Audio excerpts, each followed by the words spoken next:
Pronto, já está a gravar. Recording. A recording in progress. Então, Antonio, sim, diz. Antonio, oye una remembranza por los turcos y sirios que son Sim, víctimas sim. del terremoto. Vítimas do terremoto, uma tragédia enorme para a humanidade. Nós realmente temos que confiar, não é? E ter esperança, mas o cosmos prega-nos cada partida, não é? Às vezes é terrível. O cosmos às vezes é terrível. Não se imagina. Mas é curioso, eu vi várias vezes o comentário de que os terremotos não se podem evitar, mas os desastres podem. E há realmente, deve haver muito má construção naquelas cidades, porque caíram prédios inteiros ao lado de outros que não caíram, não é? E é uma coisa impressionante, eu nunca vi. Ruas inteiras demolidas, não é? Completamente. É uma coisa assombrosa. Mas sim, Leandro, fizeste bem em lembrarmos dos nossos irmãos sírios e turcos que estão a passar muito mal neste momento, com muito sofrimento. Mas Enfim. os técnicos disseram também que Portugal está na mesma tipo de construção, é idêntico ao da Turquia. Exato. Sim. E é que está o problema. É natural, é natural.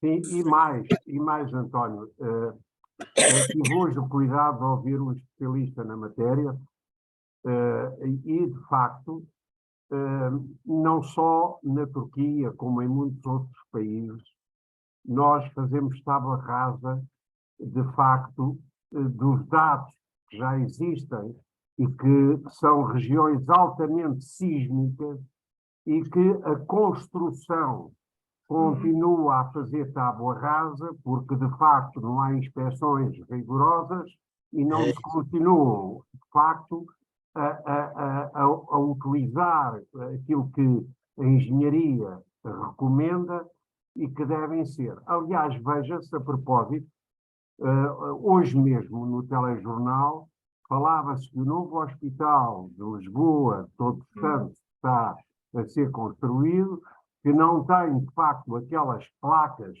amortecedoras que fazem com que, de facto, se minimizem os riscos.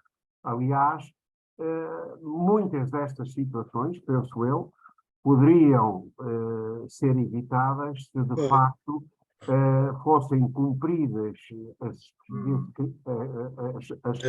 últimas instruções técnicas, enfim, recomendadas para países que têm uma incidência sísmica muito grande, não é? Pois é. Nós estamos mal em Lisboa, estamos mesmo em cima de uma falha, não é? E ainda, no outro dia li um artigo sobre a questão de terem construído concretamente o Champalimaud à beira-Tejo, que é uma coisa que não se deve fazer, porque no tsunami o Champalimaud vai ao ar nas calmas. Pois é. Enfim, olha, já temos o Juan, o Pedro Castro, a Kika, a Joana Trelica, a Maria Rolo deve ser a Conceição, não? Conceição? Conceição? Não Sim, tem? sou eu própria, mas estou doente. Olá. Mas não tem imagem, Conceição? Não, estou doente. Não. Então, vamos ouvi-la só. Boa tarde, Juan. Boa noite. Juan, não tens som. Não tens som. He fechado el micrófono. Boa noite a todos. Agora. Boa noite a todos. Olá, Maria Teresa Rebelo de Andrade. Também não tens som. Bom, então já temos 22 participantes. Sim, 22. Espero que venham mais, mas acho que já é um bom número para começarmos, não é verdade? Portanto, eu proponho que O nosso professor Leandro Sequeiro está inteiramente à nossa disposição para debater connosco ideias sobre a sua brilhante exposição de há 15 dias. E agora é a altura de lhe colocar questões, se as houver, que deve haver, é capaz de haver, umas reflexões, umas dúvidas, uns estímulos, não sei. Ninguém tem nada para propor, hein?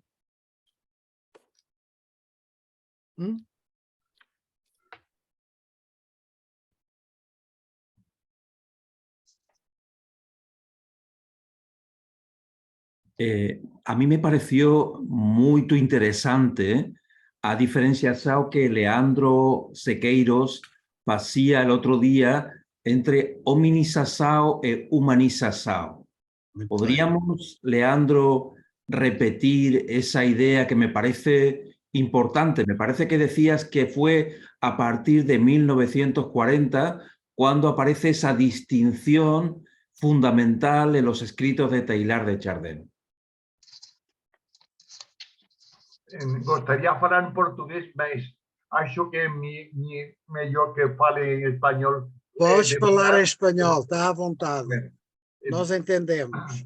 Entonces, Teilhard no habla, habla al principio solamente de hominización. A partir ya de los años 40 introduce el concepto de la humanización. Aquí he hecho un pequeño esquema, a ver si se puede ver. Sim. Humanização. Sim. Isto está gravado. Então, sim, gostaria de receber uma confirmação digital gratuita, atualizar não sei o quê, como quer pagar? Não tem cartão? Tem. Nome titular, até tenho aqui tipo de cartão. A ver, aqui. Ai, nome do titular do cartão não é este. Ora bem, eu vou ter que tirar o som. Entonces, Teilhard hace esa diferenciación a partir de los años 40 entre la hominización y la humanización. Y él diferencia que una cosa son los procesos biológicos que han llevado desde los primates hasta lo humano, que es la hominización, y otra cosa es la humanización, que son los procesos culturales que hacen que seamos seres que tenemos conciencia y que tenemos inteligencia, como decían los filósofos más antiguos. Ahora, el problema que no queda claro en Teilhard es cómo se pasa de la hominización a la humanización. Normalmente los paleontólogos actuales ven que hay un proceso continuo entre lo humano, entre los homínidos y los humanos, que de lo biológico a lo cultural se pasa gradualmente. Sin embargo, Teilhard ya apunta que ese proceso no es tan gradual como parece, porque hay un salto cualitativo desde lo biológico a lo cultural, a lo verdaderamente humano. En tiempo de Teilhard, Pío XII, en la encíclica, habla que Dios infunde el alma.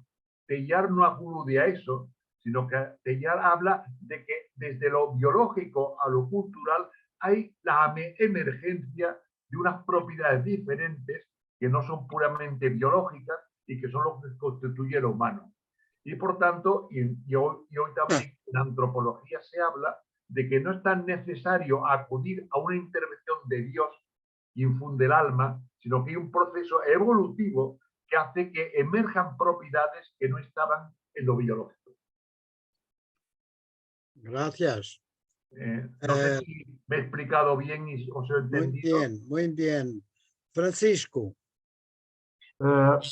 Bem, eu gostava, face às notas que tu, António, acabaste por enviar da exposição do Leandro, há um ponto que eu gostaria, se o Leandro pudesse esclarecer ou aprofundar, tanto mais que me parece que a informação que eu dispunha não bate certo. Concretamente, estou a falar do ponto 6, ou seja, o ponto último da nota da exposição que o Leandro fez, que era sobre se Teilhard de Chardin teria sido ostracizado e o que resta de Teilhard de Chardin como cientista. E, na síntese final, no último parágrafo, o Leandro diz o seguinte: Teilhard de Chardin não foi ostracizado na base de um desacordo de verdades de fé ou de moral, mas sim pela sua maneira diferente de olhar o mundo, isto é, por um diferendo de lógica.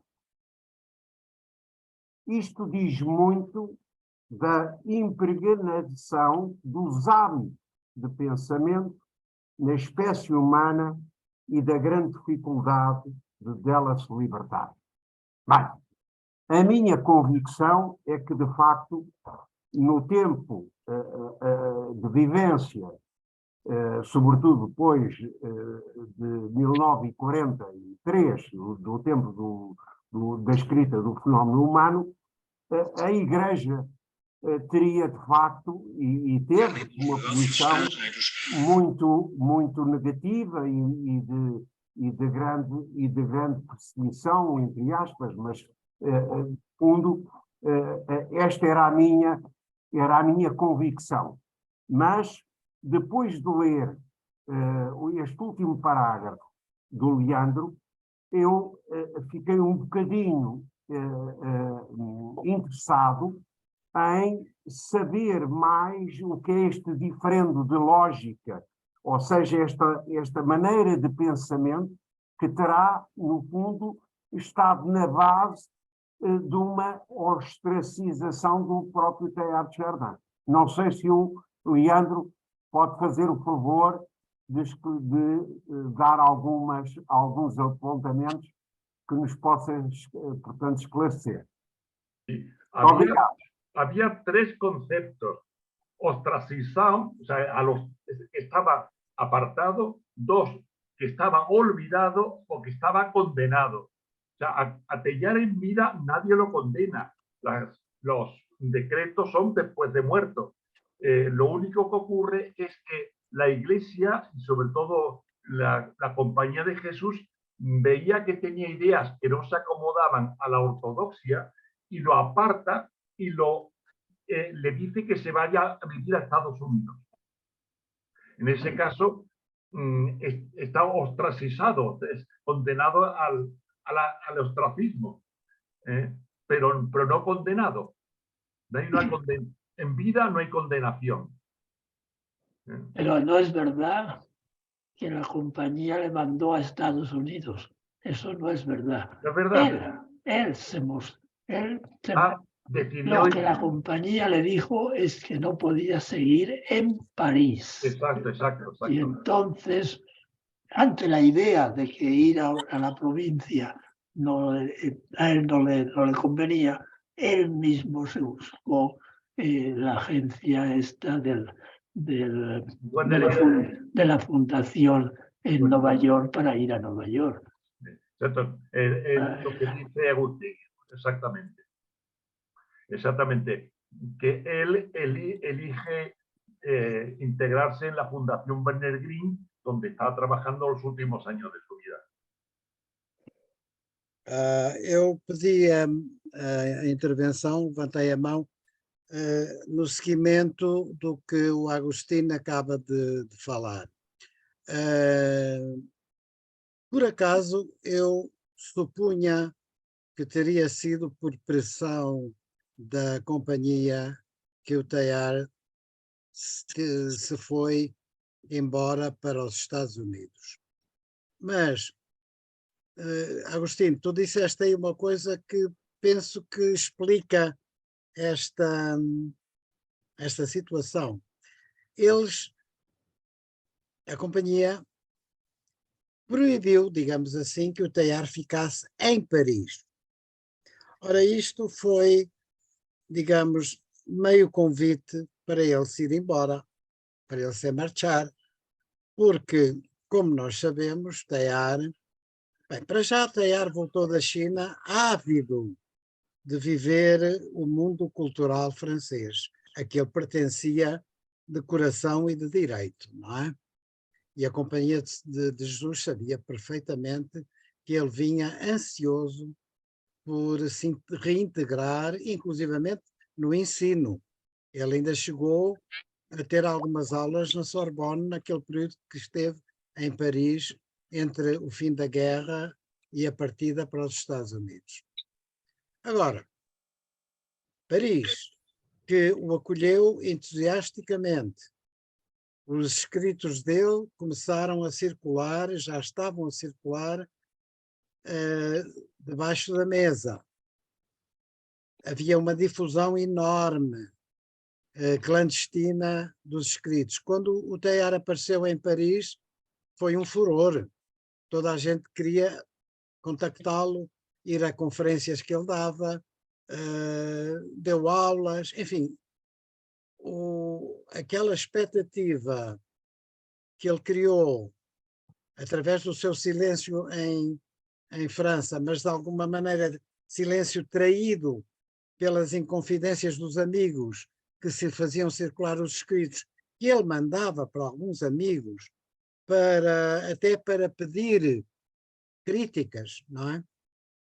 Esses escritos começaram a ser difundidos e criaram realmente um ambiente de grande expectativa sobre o Teilhard de Chardin. Logo, a sua vivência em Paris naquela altura era fortíssima e certamente se ele não podia estar em Paris, para ele nem sequer a França seria para ele muito interessante. Ele não ia voltar para Clermont-Ferrand, não é? Ele tinha necessidade de voos mais altos, como se costuma dizer. E de outra maneira, por outro lado, ele era muito apreciado nos Estados Unidos, ele tinha trabalhado com norte-americanos na China, tinha um grande renome como cientista na China e não foi difícil escolher para onde ir. Pronto, a companhia não o mandou, mas praticamente deu-lhe, como nós aqui dizemos em Portugal, uma guia de marcha. Não é? Quer dizer, vai-te embora de Paris e ele foi apanhar o vapor para a América. Bom, mas isto, enfim, é um pouco fé de ver, não retira nada ao facto de, mais ou menos voluntariamente, ele ter ido para os Estados Unidos, onde teve um fim de vida brilhante, não é? Como sabemos. Uma mão. A senhora que levantou aqui a mão não tem nome e eu não posso chamá-la. Chamo-me Teresa Leitão. Então Teresa Leitão, vamos. Então, eu tinha uma dúvida tenho uma dúvida em duas partes. Quando fala no salto qualitativo da biosfera para a homogeneização, portanto, quando se fala do salto qualitativo para os primeiros hominídeos e depois de cada, enfim, dos australopitecos para o Homo habilis, para o Homo erectus, enfim, para cada uma dessas etapas até chegar ao Homo sapiens, o professor da última sessão situou em África, sobretudo, enfim. Portanto, esse processo acontece num determinado lugar e eu não percebo porque é que, havendo uma evolução, porque é que só num determinado lugar é que se faz o salto qualitativo. Eu ponho a hipótese, porque, pronto, o estado imediatamente anterior está provavelmente disperso por um espaço geográfico mais lato. E ponho a hipótese de que seja por essa razão, porque o salto se faz num determinado lugar, que Teilhard de Chardin fala, não fala num determinismo, mas numa ortogénese, portanto, há uma evolução dirigida, há uma inteligência na evolução, mas não é determinante que todas as espécies num determinado estádio deem o salto qualitativo para o estádio seguinte. Pronto, é essa a minha dúvida.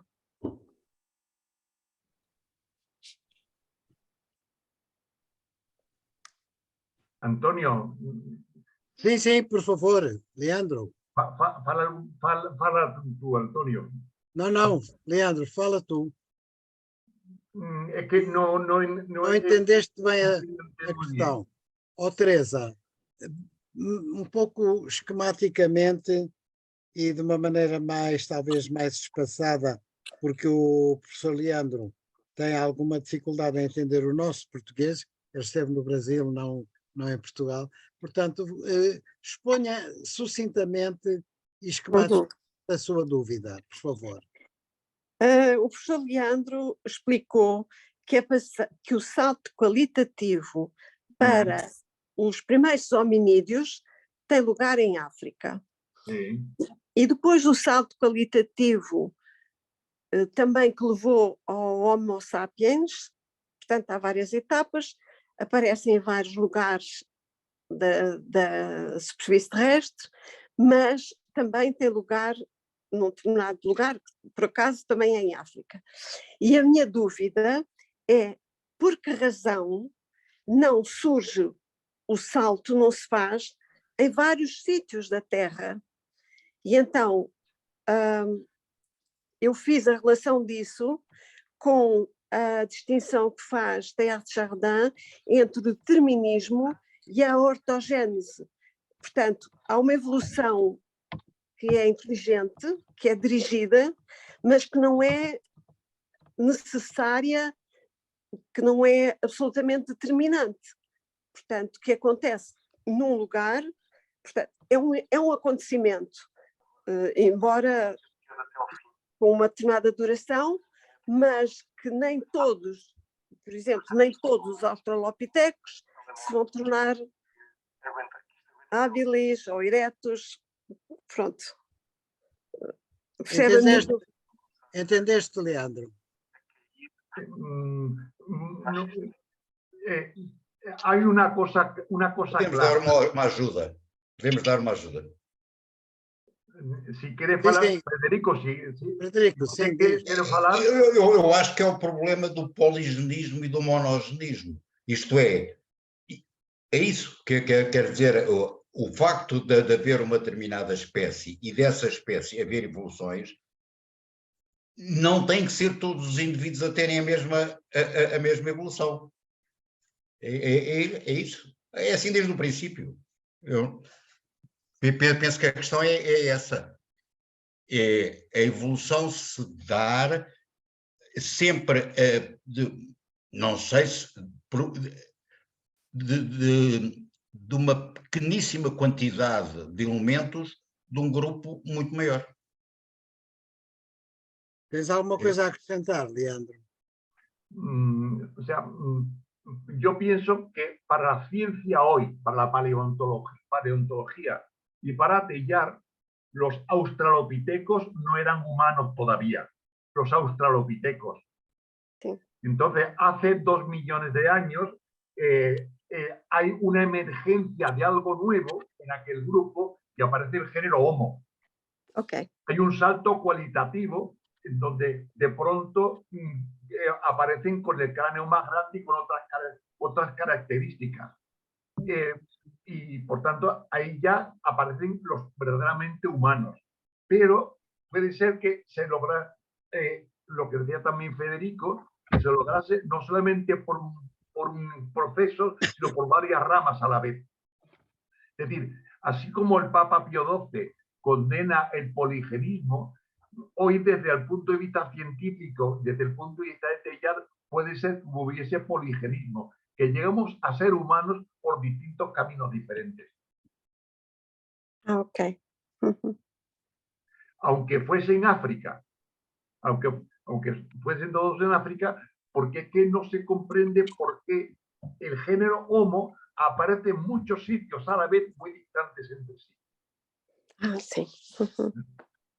E, portanto, o boligianismo Entonces, que puede ser que determinadas poblaciones de australopitecos dan lugar a Homo en distintos sitios. mas não todas necessariamente. Pero claro, eso Pío XII no lo aceptaba y tiene que ver con lo del pecado original. Porque claro, para el pecado original clásico hace falta ser monogenista. Claro, Una sola rama. claro. Ah, está bem. Mientras que para Pío XII había un solo Adán, mientras que hoy nosotros pensamos que Adán somos todos nosotros. Ok. Ok, muito obrigada. Eu gostaria ainda de comentar a este respeito que isto não é uma abordagem científica, é uma abordagem intuitiva, e o próprio Teilhard usou abordagens intuitivas para além do rigor científico. Teilhard tinha algumas noções mais abrangentes, mais, digamos, que veiculavam mais facilmente as ideias base. Ele fala muito no fenómeno humano e noutros escritos, fala muito do aspecto de maturação da evolução. Portanto, isso aplicado àquilo que a Teresa acabou de comentar, eu acho, mas ponho isto sob reserva porque não sou cientista, eu acho que o poligenismo é uma forma de a espécie dos pré-humanos irem criando condições de maturação para que, ao mesmo tempo ou concomitantemente, não exatamente simultaneamente, mas concomitantemente, começassem a surgir focos de inteligência reflexiva, que é esse, digamos, esse patamar que define depois aquilo que se poderia chamar de humanização. A humanização inicia-se com a capacidade do homem refletir. Na célebre fórmula do Teilhard, o animal sabe, mas o homem sabe que sabe. Faz toda a diferença. Portanto, a partir do momento que comunidades podem ter vindo de estadios mais anteriores de pré-humanos, começam a maturar uma inteligência cada vez mais complexa, mais elevada, mais fina, acaba por, nessas comunidades aqui, ali, acolá, agora, mais tarde, aparecer o pensamento reflexivo. O Teilhard põe a questão de que isto acontece, digamos, por uma evolução orientada exatamente para este ponto. Quer dizer, o Teilhard, a certa altura, é muito determinante no que diz. Ele diz tudo. Temos hoje então o nosso quarto encontro de estudo do Catecismo da Igreja Católica para evocar o Espírito Santo. Há alguém que está aí com uma televisão que tem que desligar. Vinde Espírito Santo, enchei os corações dos vossos fiéis e acendei. Desculpem, eu vou tirar mas para deixar desligar. Portanto, toda a evolução, no fundo, Teilhard tem dá-nos esta visão. Toda a evolução se vai fazendo com finalidade, para já, em primeira mão, de chegar ao homem, o que isto significa chegar ao patamar do pensamento reflexivo. Não é? Portanto, aquele salto muito importante que determinou um paradigma completamente novo nos fenómenos da evolução. A partir do momento em que o homem dotado de inteligência, foi capaz de intervir nos processos naturais, começando inclusivamente a construir instrumentos, a construir ferramentas que se tornaram extensões das suas capacidades, não é?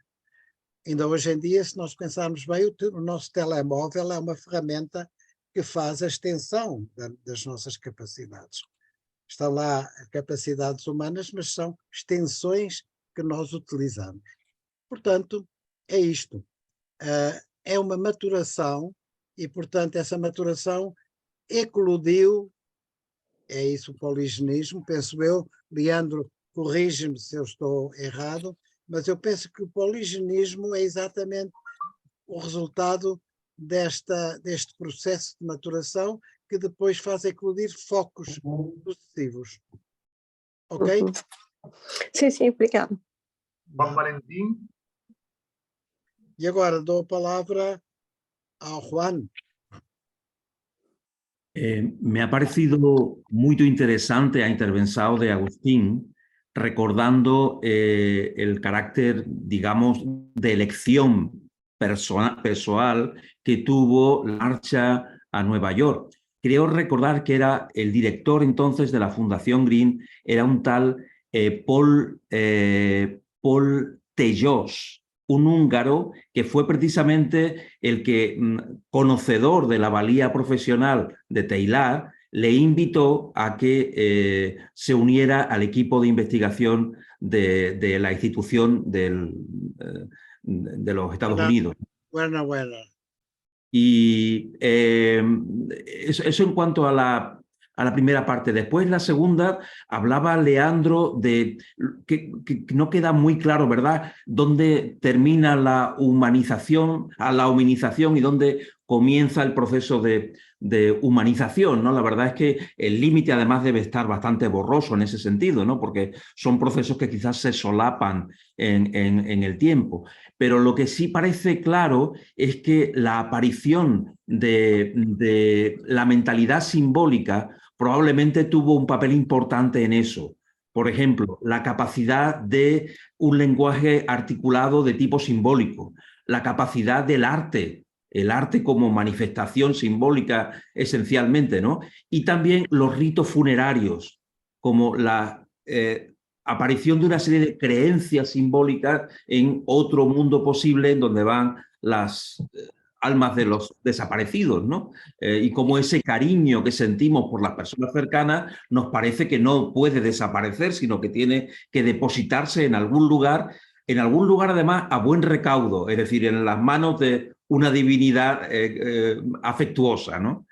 Y luego lo que me ha interesado mucho también es la pregunta de Teresa cuando marcaba la posibilidad de que la línea ortogenética que marca Teilhard en la evolución sea de alguna manera una forma de determinismo, porque de alguna manera nos obliga a ir, es como las señales de tráfico, ¿verdad? Dirección obligatoria, parece que es obligatorio ir en esa dirección. Sin embargo, tengo la sensación de que en una cosa que insistía mucho Teilhard era que en todo el proceso evolutivo se hacía hacia una mayor conciencia, hacia una mayor complejidad, pero también hacia una mayor libertad. Con lo cual, el hombre era perfectamente, el ser humano podría perfectamente desviarse de ese camino que posiblemente el que trazó Teilhard hacia el punto omega, pues sea un camino ideal que nos encontraría con Dios, y el hombre puede perfectamente decidir hacer un camino diferente, un camino, por ejemplo, falto de solidaridad, ¿no? O un camino de lo que en los cristianos nos gusta llamar pecado, ¿no? Es decir, un camino de falta de amor, ¿no? Y ir hacia otro lugar. Es decir, y luego por otra parte estaría la invitación ortogenética a seguir hacia el punto omega que se nos hace a todos los cristianos. Es decir, lo que se nos dice de trabajar por el reino, pues no es ni más ni menos que tratar de conducir la humanidad hacia el punto omega, que es donde pensamos que realmente puede ser el mejor destino que puede tener, pero otra cosa es que lo podamos conseguir o no. Pero además de esto, fijaros que desde el punto de vista científico, los paleoantropólogos en África han encontrado de 2 millones de años restos de huesos que son de homínidos.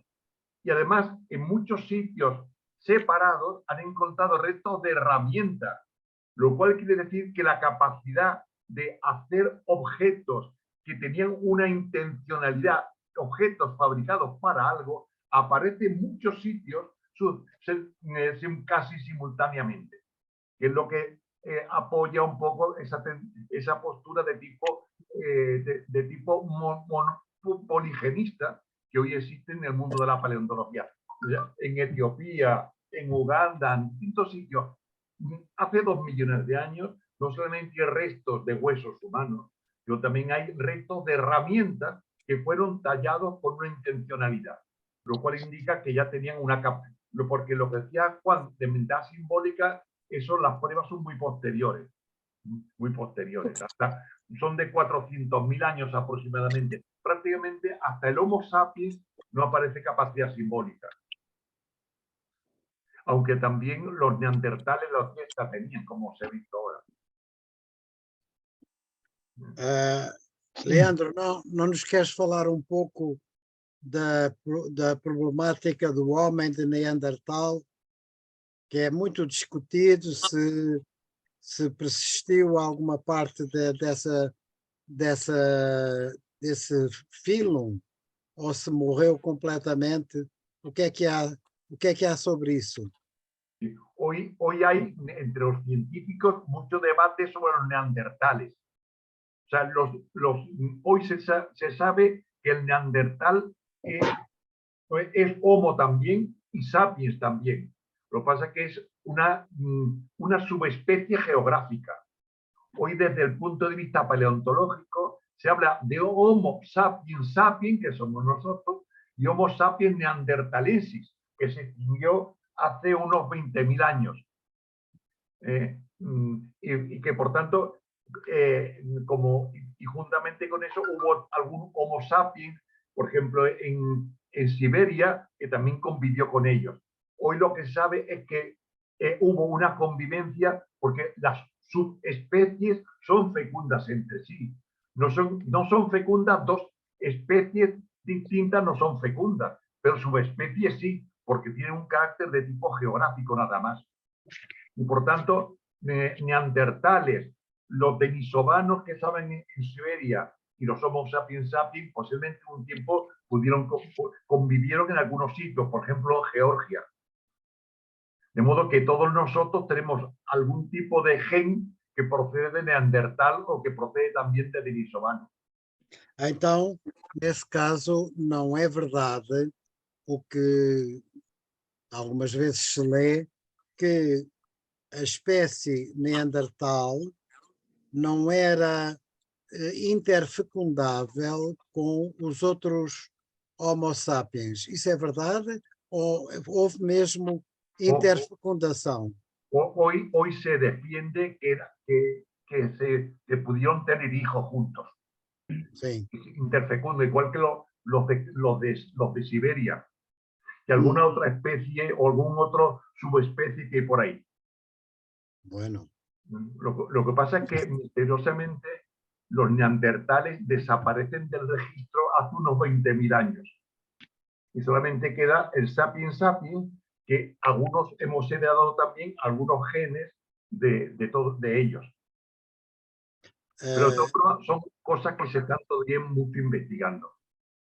Leandro, sinto-me tentado a perguntar-te alguma coisa acerca das migrações da humanidade e da formação das diferentes raças humanas. O que é que podemos aprender disso?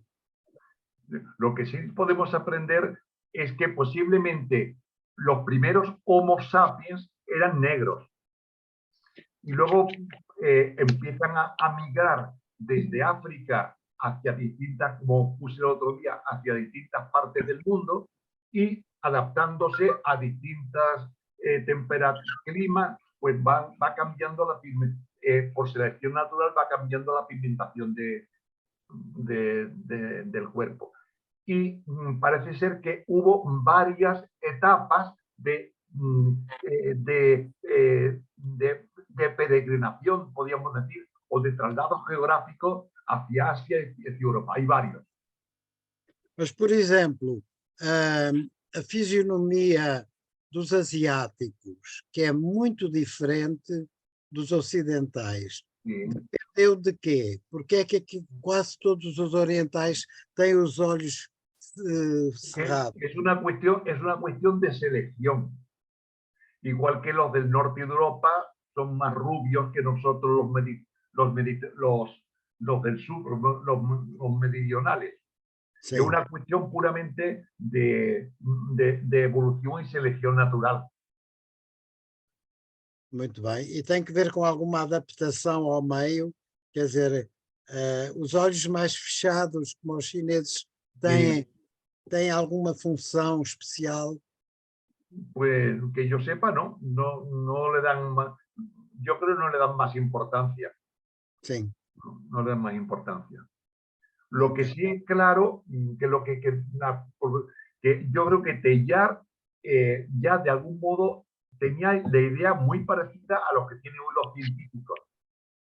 No es que él se avanzase, sino que él de algún modo pronunciaba lo que luego la ciencia ha ido diciendo de la evolución humana y de las migraciones. Porque fijaros que hasta bastante avanzado el siglo XX, algunos pensaban que la humanidad había aparecido en Asia, incluso en Europa. Con el famoso hombre de Piltdown, los ingleses lo recibieron con gran entusiasmo, pensaban que Adán era británico. Porque ¿qué mejor cosa para un británico que ver que eran los descendientes directos de Adán? Sabemos que somos descendientes de africanos. Aliás, desculpa, diga. Não, desculpa, eu não devia ter pedido a palavra. Não faz mal, Teresa. Gostava de saber, tenho ouvido muitas vezes que, do ponto de vista científico, não há raças humanas. Que não se pode dizer que haja raças, do ponto de vista científico. Que há uma raça humana, mas... No, raza humana solamente existe una, el Homo sapiens. Los otros somos diversidades, ni siquiera subespecies, son variaciones geográficas. Sim, mas não são propriamente raças no sentido biológico. Igual que yo hablo castellano y vosotros sabéis portugués, eso es una diferencia puramente geográfica. Sí. Claro. Son diversidades, porque los seres vivos son enormemente plásticos para adaptarse a distintos ambientes.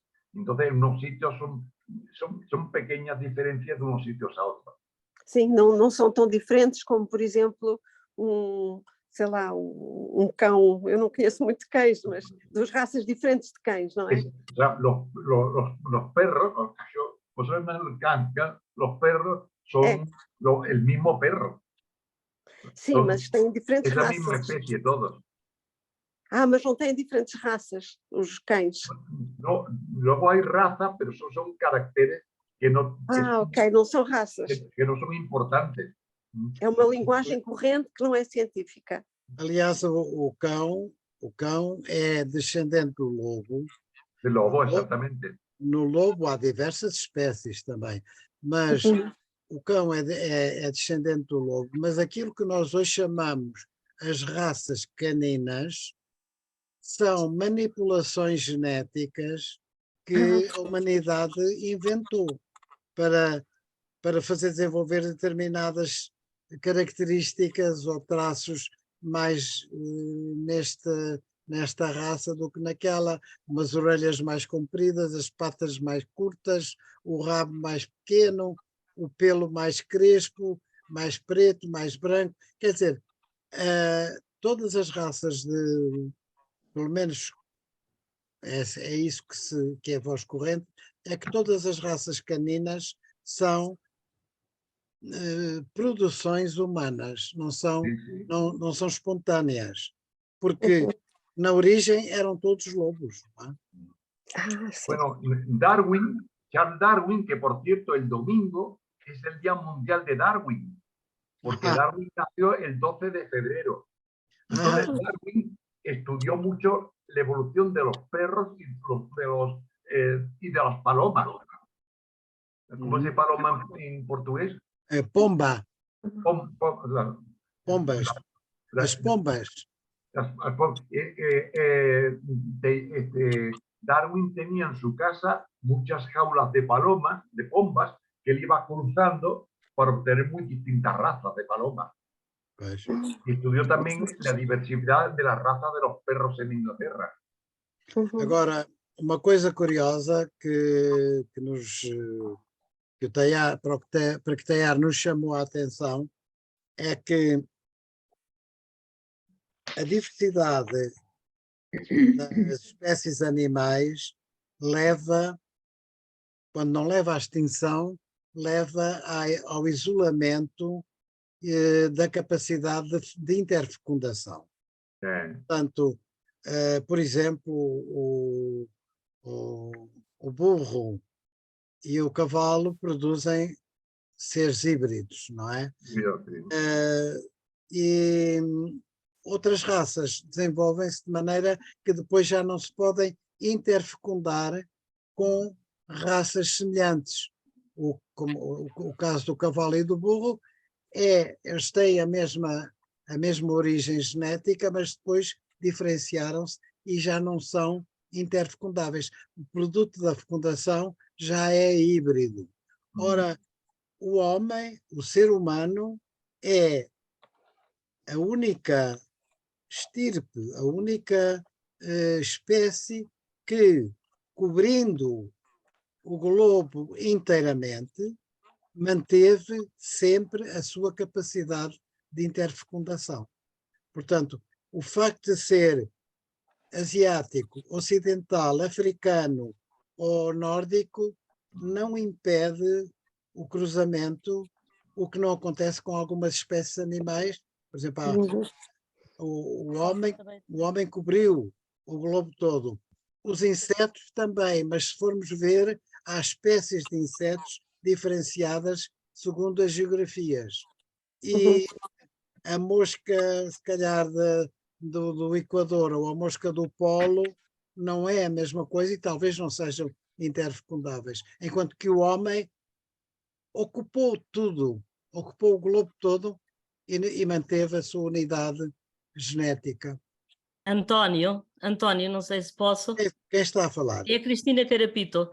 Então, eu acho que o António está aí a fazer uma pequena confusão entre o conceito de espécie e de raça, porque o homo é a espécie, o burro é a espécie, o cavalo é a espécie, a égua ou o potro, aliás não sei o nome dele, será um híbrido. Portanto, não é só o homem que se entrecruza nas diversas raças, porque o homo é uma espécie, o cão também é espécie e por isso pode-se entrecruzar ou o burro com o burro ou o cavalo com o cavalo. Agora, aliás, é isso que determina o que é uma espécie, é ter um pool genético que pode trocar entre si e gerar um descendente fecundo. É isso mesmo que determina a espécie. Muito obrigado. E eu já agora que tomei a palavra perguntava ao Leandro que o Teilhard foi ostracizado... Não se importa de pôr a mão para a gente a ver, nós não estamos a vê-la. Mas é que eu estou tão feia hoje que não me queria mostrar. Então está bem, pronto. Na próxima vez está bem. É como também tenho estado engripada e não tenho assim um aspecto de por aí do melhor, está bom? Peço desculpa. Na próxima vez tentarei estar mais cuidada. Ok. Mas então, perguntava ao Leandro porque que... agora, entretanto, passou-me o que eu ia dizer. O Teilhard foi ostracizado principalmente pelo seu pensamento e principalmente por filósofos e teólogos. E agora pergunto, e para os cientistas? Quando eu falo com cientistas hoje em dia... como sabe, a maior parte dizem que ele é um poeta, entre aspas, e não o levam a sério como paleontólogo. Qual é a opinião do Leandro? A paleontologia humana de Teilhard já era uma paleontologia séria ou era apenas algo que ele foi juntando com o seu pensamento teológico ou filosófico, que eu, aliás, sigo desde há muito tempo, por causa do padre Vasco Pinto Magalhães, quando eu era uma menina, me apresentou e talvez por isso me tornei paleontóloga. Portanto, eu realmente sou toda pelo Teilhard, mas queria saber de um expert em paleontologia, qual é realmente a visão do paleontólogo do século XXI sobre Teilhard? Desculpe, obrigada. Cristina, yo Sí. hablaba el otro día de que Teilhard fue un gran paleontólogo, un gran científico y Escuché el paleontólogo. otro día, sí. De hecho, están los 11 tomos de la obra científica de Teilhard que se publicó hace unos cuantos años, muy pocos años. Y cuando Sí, de Teilhard acuerdo. hace ciencia, su mentalidad es totalmente científica. Y sus estudios, hombre, sus estudios sobre los mamíferos, primero en su tesis, de los mamíferos de Francia y luego los mamíferos de China, son impecables científicamente. Y sus estudios, sobre el Sinanthropus pekinensis, él no era protagonista, él era uno más en un equipo de gente. O sea, a Teilhard lo llaman los chinos para que haga el estudio estratigráfico del yacimiento de Chuputién. O sea, Teilhard prácticamente casi no tocó los huesos del Sinanthropus, porque eso lo hacían los chinos y los americanos. Teilhard lo que hizo fue el estudio estratigráfico del yacimiento de Chuputién. Y lo hizo muy científicamente. Y Gracias. en ese caso, la filosofía, él tenía su filosofía y su teología, pero eso no influía. Por eso yo hablaba el otro día de que Teilhard es sobre todo un científico, pero preocupado también por problemas filosóficos y teológicos. Sí, y eso verdad. no le impide hacer ciencia. Gracias, sí, sí. Gracias. Obrigado, Cristina. De nada, António. E obrigado pela precisão que me fez. Ainda bem que temos Desculpe, isto é cientistas defeito entre profissional, nós. António. Eu sou só um pobre homem de letras, portanto, quando me meto Pois, pela ciência, e dá eu fui asneira. toda a vida professora de paleontologia, portanto é bem. daquelas coisas que Ora bem. nos saltam logo. É ótimo ver este cruzamento de conhecimentos e de Muito, diálogo muito para bom, podermos muito bom. esclarecermos mutuamente. Obrigado. Obrigada também. Então, quem é o tomar a senhor ou a palavra? senhora que segue? Quem? Posso tomar a palavra? Hombre, Sim, hola. vá. Michel. Buenas tardes. Olha, é um prazer, é uma alegria estar aqui Michel. entre nós a discutir isso.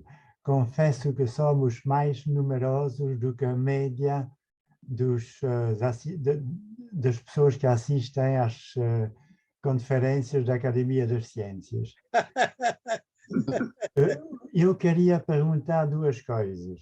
Em primeiro lugar, se na paleontologia de Teilhard existe na teoria da ortogênese uma aceitação de uma parte de acaso.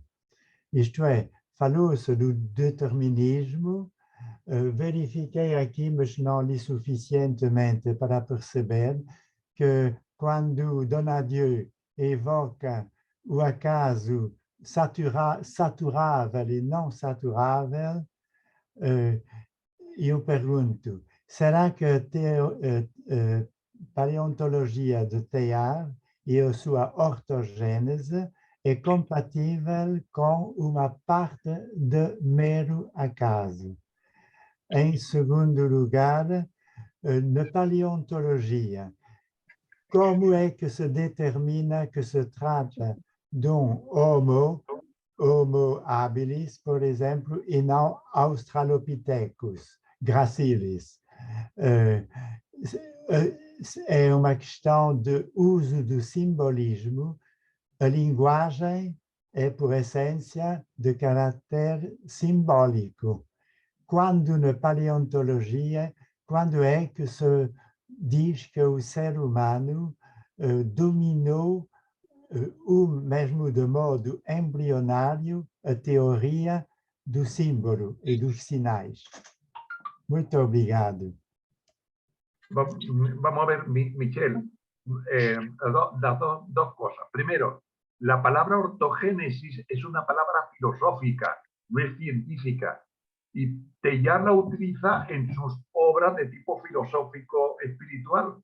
En su obra científica nunca habla de ortogénesis, porque la ortogénesis es una interpretación filosófica de algo, pero que no se... o sea, es decir, que la ley de la ortogénesis que hablaban en su época, hoy no se acepta como una ley científica, hay una ley filosófica que él acepta en su planteamiento.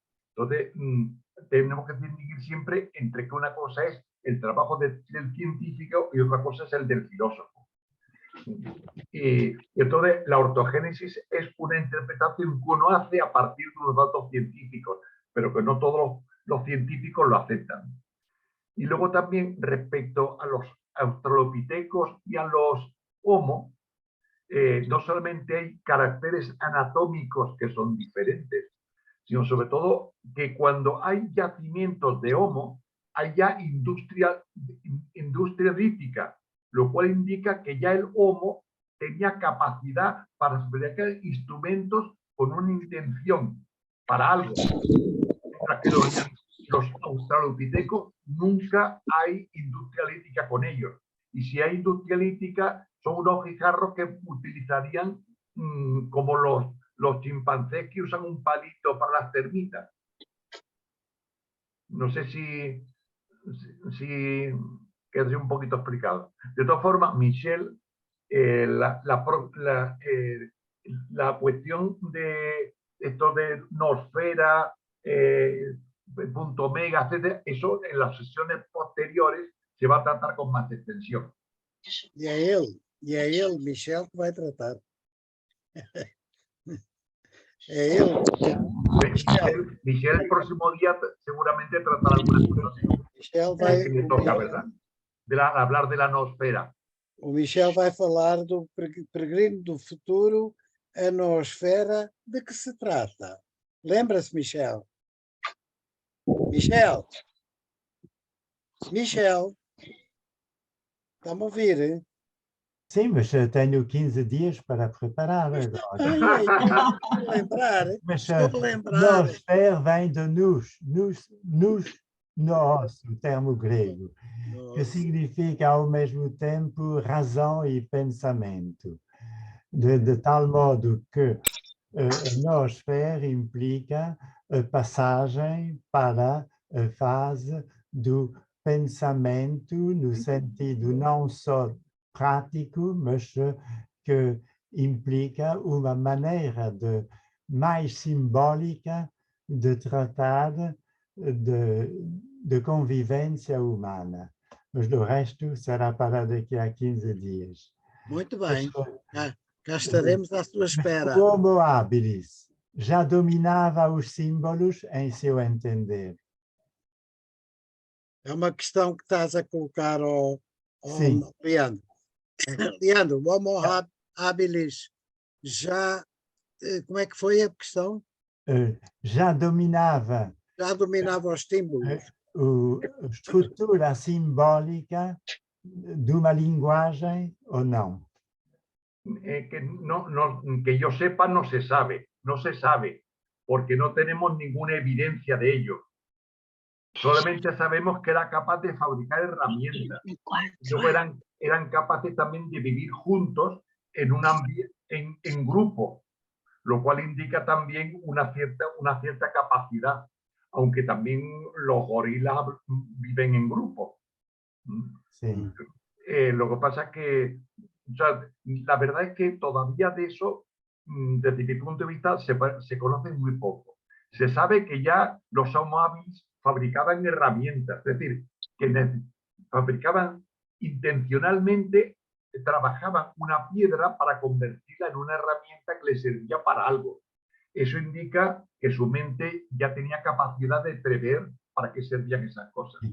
Mas será que quando é que o fenómeno da sepultura nasce do ponto de vista da paleontologia? Com o Homo erectus ou não, ou mais tarde? O sea, las sepulturas más antiguas que yo sepa tienen como 400.000 años en China.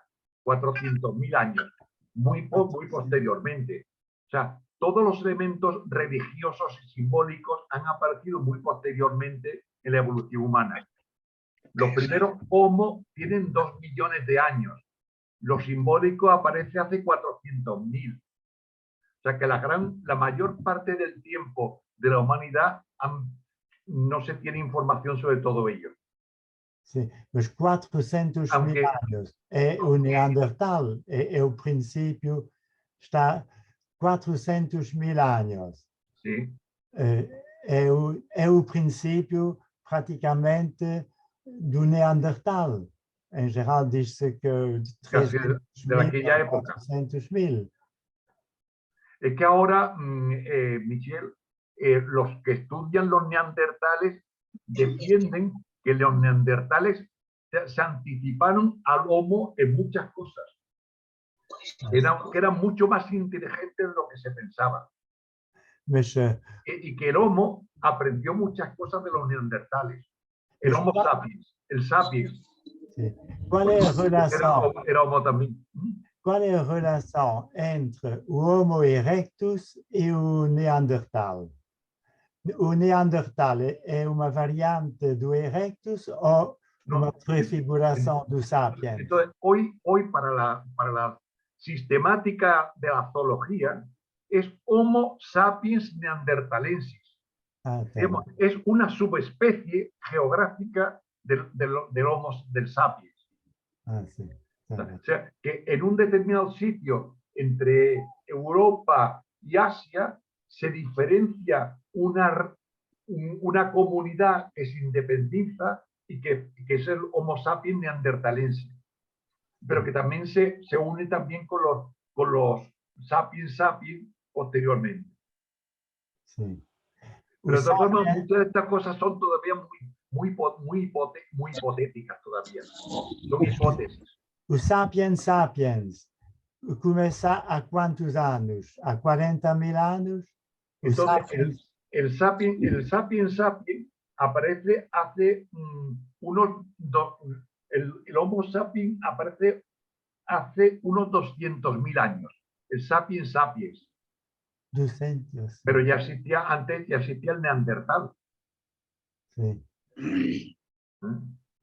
Pero eso son cifras que cambian mucho porque en la parte de Georgia están apareciendo tantísimas cosas que continuamente están apareciendo hipótesis diferentes de la evolución humana.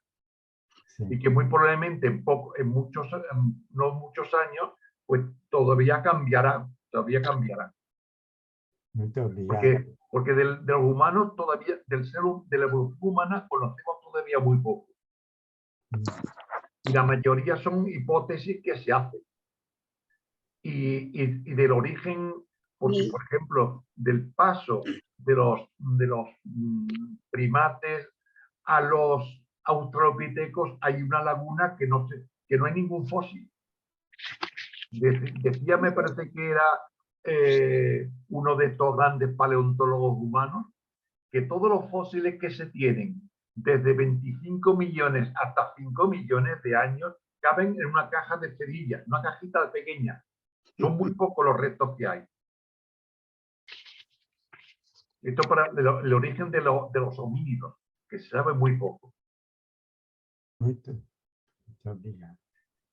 Y que por tanto estamos todavía en época de hipótesis, en gran parte. Leandro, eu sinto-me tentado a colocar-te aqui uma questão um pouco, digamos, fluida, porque não há talvez conhecimentos precisos sobre essa matéria. Mas o Teilhard fala-nos muito do fenómeno da socialização, como uma característica da evolução humana do adensamento da noosfera. Portanto, noosfera relacionada com a socialização humana, com os acréscimos de capacidades intelectuais, etc, etc. Ora bem, nós sabemos que na origem o Homo sapiens, para já, esse de há 400 mil anos, começou por viver em pequenos grupos, mais ou menos hostis, não é? O Donadieu fala-nos do fabrico de armas, não é? Muita da indústria primitiva era para criar armas de defesa ou de ataque, não é? Portanto, digamos que nós podemos visionar as sociedades primitivas como grupos isolados, aguerridos, combatendo uns aos outros e não socializando, antes pelo contrário, não é? Havia, como que digamos, uma desconfiança muito grande entre grupos. Como é que se terá produzido a gênese da socialização? Será que há sinais de que, à medida que a humanidade foi aumentando em número e aproximando-se mais os vários ramos que migraram para aqui e para ali, há sinais dessa aproximação? Ou é uma coisa que só permite uma especulación filosófica? No sé muy claro. Lo que sí es verdad es que lo que decía, que en esa época eran grupos muy pequeños y muy tribales, muy agresivos unos con otros. Pero hay una cosa importante, es que desde el comienzo estaban distribuidas las funciones entre hombres y mujeres. De modo que cada uno tenía su función dentro de ese grupo. Y la socialización aparece bastante tardíamente. No sé exactamente, porque no he estudiado mucho ese tema, pero que va a aparecer. Yo no sé si comienza ya a partir ya del Neolítico. Sí. Que durante muchos miles de años esos primitivos vivían en grupos muy cerrados y muy recelosos de los otros grupos. Por eso entre el sapiens sapiens y el sapiens neandertalense parece ser que no había muy buena relación. No entanto, nós não podemos deixar de nos admirar que a intersocialização, a interajuda, a colaboração tenha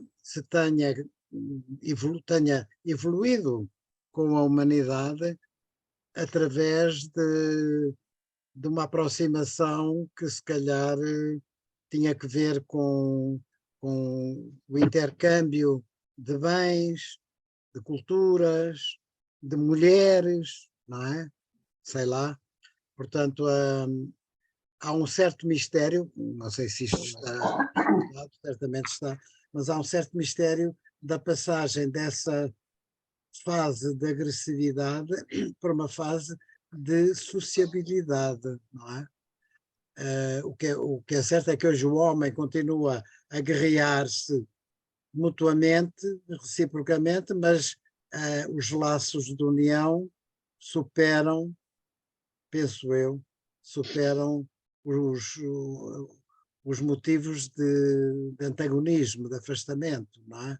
Lo que sí se ha estudiado es que en algunos yacimientos se ha visto que algunos de los individuos de esos grupos que eran débiles lo alimentaban los demás. O sea, que había mutua ayuda ya, desde muy pronto. Sí. Se han encontrado algunos cráneos de un anciano que no tuvo dientes desde joven. y llegó hasta anciano. ¿Por qué? Porque otros lo alimentaban. Es decir, que el cuidar de otros es muy aparece muy pronto en la historia de la evolución humana. Y también creo que en primates también se da. En grupos de chimpancés, de algunos de primates, también se da el caso de que se ayudaban se ayudan y se ayudaban unos a otros. Por lo tanto, socialización en el sentido no solamente de división del trabajo, sino también de ayuda a los débiles. Muy bien, gracias. Que todo no era violencia, parece ser que había violencia a los que no son como yo, pero dentro del grupo había mutua ayuda y eso en los yacimientos que hay en Burgos, en Atapuerca, como son yacimientos, pues ahí se ha visto que allí que hay fósiles humanos que tienen casi 1 millón de años, pues también se ha visto que había 3 indicios de que había mutua ayuda de unos con otros. Muy bien. Obrigado, Leandro. Vamos a ver, já estamos com... São 10h15. Temos ainda 1/4 de hora para conversar. Até agora a conversa tem sido fluida e agradável, mas vamos ver, há muita gente que está presente. Temos 35 participantes neste momento e para já só participaram uns 7 ou 8. Estou a estimular os outros 27 para também aparecerem. Posso? Sim, sim. Faz favor, Michel. Volto ao conceito de acaso. Para si, o acaso é um conceito filosófico ou científico? Perdón. No, acaso, azar, acaso. El azar é um conceito científico ou filosófico? Filosófico. El azar es filosófico. O acaso é só filosófico? El azar es filosófico. Sí. Es una etiqueta que se le pone a un determinado proceso. Mas... que no se comprende. O sea, el libro de Jacques Monod, Azar y Necesidad, es un libro de filosofía. ¿Puede repetir? De filosofía, no es científico. Es de filosofía.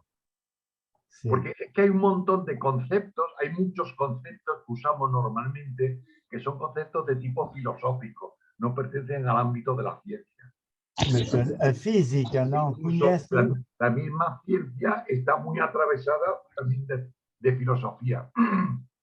Sí, mas quando a física não tem conceito científico de acaso, a física. Sí, y bueno, es que podríamos hablar mucho sobre lo que es la ciencia, porque la ciencia tiene un fundamento filosófico muy grande. Si podemos hacer ciencia es porque creemos que hay leyes universales que rigen el comportamiento de la realidad. Entonces hay que acudir siempre a Bacon y a todos ellos, que son los que ponen el fundamento filosófico de que sea posible la ciencia. Então, isso é uma resposta muito importante para mim, que a ciência não conheça o conceito científico de acaso. O sea, el científico está lleno de conceptos filosóficos. Estamos llenos de... Porque si yo creo que puedo conocer el mundo, eso es filosofía. Sí. Si yo creo que yo puedo conocer el mundo, estoy haciendo una afirmación filosófica. Sí. Porque eso es un axioma del que, o sea, es una afirmación que hace la ciencia, que eso no se puede demostrar. Por tanto, todo científico parte siempre de una serie de presupuestos filosóficos que le permiten conocer el mundo en el que está. Sim. Muito bem. Muito bem, eu tenho agora que dar a palavra à Teresa, que levantou a mão. Teresa, Põe som. Ponha som. Sim, tinha tirado o som. Sim, se mais ninguém quiser falar, também temos que dar a palavra aos outros 30. Não, mas a Teresa levantou a mão, ninguém mais Sim, levantou. sim, ok. Ninguém mais Continuando nesta mesma questão do que é científico e não científico, Teilhard defende a teoria da centrologia e as três leis da união. A união cria, a união diferencia e a união personaliza. E ele aplica isso não à espécie humana, mas não especialmente à espécie humana, mas a todo o processo a toda a evolução. As três leis da união parece mais um postulado, não sei se é filosófico, mas parece mais algo de piedoso, não é? E que vai contra o lugar comum de que o homem é o lobo do homem e de que aquilo que faz evoluir a humanidade é precisamente a lei do mais forte. Portanto, isto vai completamente contra a corrente. Pode considerar científica esta teoria? Teresa, importa-se de repetir os três conceitos que mencionou. Sim, os três conceitos são, portanto, é a teoria da centrologia, e aí ele enuncia as três leis da união que se aplicam a toda a evolução, a partir das partículas das mais pequenas partículas. A lei a união cria, portanto, ele diz, onde há desunião, não há nada.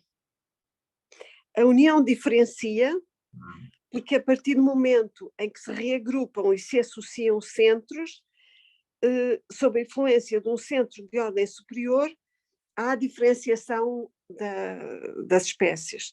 E a união personaliza, e isto já está a falar da hominização, penso eu. Mas isto são três leis que ele aplica a toda a evolução a partir da cosmogênese, portanto, e todas as outras etapas. Será que se pode dizer que isto é ciência? Porque é muito revolucionário. Eso tiene una base científica, pero tiene una formulación de tipo filosófico. Sí. Lo cual no es malo, sino porque Teilhard tiene una visión del mundo muy y desde esa cosmovisión del mundo que él tiene, él mira científicamente la realidad. Entonces hay que diferenciar que muchas de sus cosas son de tipo científico, pero también él hace sus reflexiones de tipo filosófico, teológico, espiritual, de muchas de esas cosas. Y eso normalmente, es decir, yo he sido profesor en la universidad, yo he dado paleontología en la universidad, pero claro, hay determinados conceptos que yo en la universidad no podía decir porque eso no pertenece al ámbito de la paleontología. Son concepciones del mundo que tengo yo. Mi concepción religiosa, mi concepción espiritual, y eso no interviene en ese mundo. Ahora, ellos me respetan el que yo tenga esa concepción del mundo. É que isto é extremamente bíblico. Ao mesmo tempo, também pode ter um fundamento bíblico. Também. A palavra cria, diferencia, portanto, cria diferenciando e personaliza. É muito perturbador. Teresa, mira, yo entiendo eso muy bien. Espero que entiendas también tú bien mi español. Sí, claro, muy bien.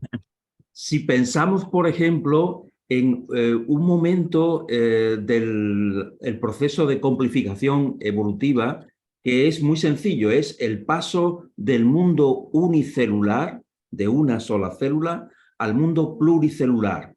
Sí. Entonces, ese paso evolutivo de organismos formados por una sola célula, como el mundo bacteriano, por ejemplo, ¿no? El mundo de los protozoos o multitud de algas que son unicelulares, a unos organismos que empiezan a tener ya un grupo de células, muchas células. ahí vemos claramente cómo la unión crea. A unión crea, porque es la unión das células a que face un organismo pluricelular muito más complexo. Unión cría.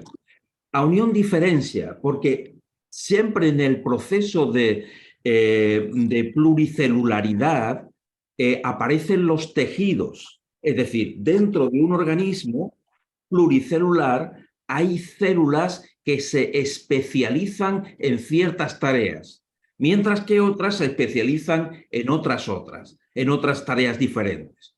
Por ejemplo, hay células que son capaces de interconectarse entre sí y poder mandar señales eléctricas, ¿no? Que sería el origen de un sistema nervioso. Hay otras que están situadas a lo largo de conductos y consiguen hacer circular el agua del mar por el interior de un cuerpo animal que cada vez es más complejo, que cada vez es más grande y, por tanto, las células interiores han perdido el contacto con el exterior, que es donde viene el alimento. Por tanto, hace falta hacer un orificio, ¿verdad?, para que también el alimento llegue a esas células interiores. Y hay otras células que se especializan en la reproducción, en conseguir que ese individuo se mantenga en el tiempo y dé lugar a copias de sí mismo. Es decir, la unión crea complejidad, la unión diferencia, produce distintos tipos de grupos celulares, ¿no? Y como tú muy bien decías antes, cuando hablamos de que la unión personaliza, yo creo que eso entra dentro de lleno ya en el terreno de la hominización y de la humanización que tú apuntabas. Muito obrigada. Muito Mas bem. posso... O mito da criação no Gênesis da Bíblia mostra que criar é separar. Claro, E, claro. portanto, diferenciar é uma modalidade de separação. Mas personalizar, dizer que personalizas implica que estejamos já no campo da pessoa. Porque há quem da pessoa não se pode falar de consciência de personalização. Então, é isso que torna a situação mais complexa. Sim. Digo isso porque tive que escrever uma vez na esteira de Paul Ricoeur um artigo sobre a criação como separação. Mostra aqui. Sim, e o pensamento bíblico fala muito de separação, a palavra separa. Muito bem, Teresa, graças. Bom, meus amigos, o nosso tempo chegou ao fim.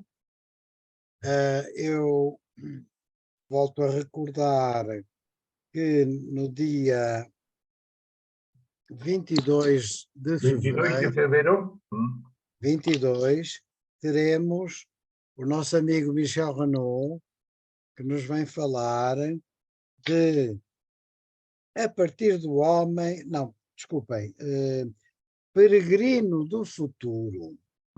Eu vou talhar Peregrino do Futuro e depois, como subtema disto, a noosfera. De que se trata? Portanto, mandamos já a encomenda para o Michel e ficamos à espera que ele nos faça o fornecimento, não é? No dia 22 vai-nos fornecer a sua ciência e sapiência. Verdade, Michel? Muito bem. Michel, tirou o som. Michel, está sem som. Michel. Só pode ser bom se não entram com muitas expectativas. Temos uma enorme expectativa. Temos, sim, senhor. Portanto, eu agora vou encerrar para fazer o que eles chamam a conversão da gravação e amanhã ou depois enviarei a todos a gravação para poderem recordar o que hoje aqui conversamos e, portanto, despeço-me de todos, agradecendo muito as intervenções dos participantes e as boas respostas e esclarecimentos do Leandro, que foi, nestas 2 sessões, o nosso mestre. Então, muito boa noite e obrigado a todos. Es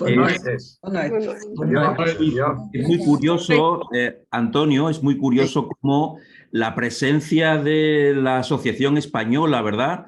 Que Sí. amablemente nos habéis acogido aquí en estas conversaciones nocturnas. Es curioso cómo ha aumentado la complejidad del grupo. Ha aumentado la complejidad del grupo, pero también la convergencia. Me da la sensación de que hemos conseguido aumentar complejidad y convergencia. Es muy tayloriano todo. Muito, Juan, eu não sei se estão participantes de Espanha hoje aqui, pelo menos não intervieram, não é? Mas estão aqui, deixa ver, nomes que eu não sei, não consigo vislumbrar se temos cá. Este princípio pode ser. Está aqui algum participante de Espanha, sem ser o Juan e o Leandro? No. Bueno, Vocês não. Quien más sabe detallar es Agustín Udías. Udías es quien más sabe. O Díaz, claro. El que estaba aquí, es el que más Díaz, sabe. él ya se marchó. No, yo, Antonio, Sí. tus mensajes yo los reenvío a 150 personas. Eu sei porque vejo que tu envias. Tenho visto. Bom, quem quiser entrar, já sabe, tem a porta aberta. Cá estamos. Então, boa noite a todos. Adeus, boa noite. Adeus, obrigada. Obrigada.